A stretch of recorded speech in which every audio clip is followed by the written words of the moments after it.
പ്രിയമുള്ള സഹോദരങ്ങളെ, കേരളത്തിൽ സമസ്തക്കാര് വെള്ളിയാഴ്ച ഓതുന്ന ഖുതുബ, അതിന്റെ അർത്ഥസഹിതം അനസ് മൗലവി വിശദീകരിക്കുന്നത് നമുക്കൊന്ന് കേൾക്കാം.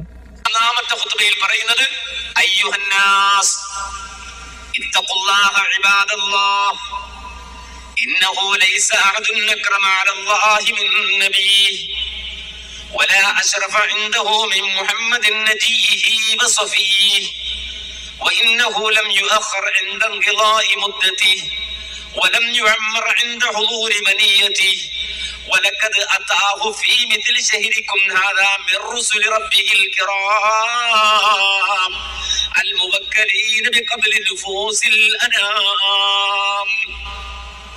ഇത് ഉസ്താദ് മിമ്പറിന്റെ മുകളിൽ നിന്ന് പറയാണ് ഖൗമിനോട്. എന്താ പറഞ്ഞത്? ഓ ജനങ്ങളെ, അല്ലാഹനെ സൂക്ഷിക്കണേ, അല്ലാഹന്റെ അടിയാറുകളെ. ഇന്നഹു ലൈസ അഹദുൻ അക്രമ അലല്ലാഹി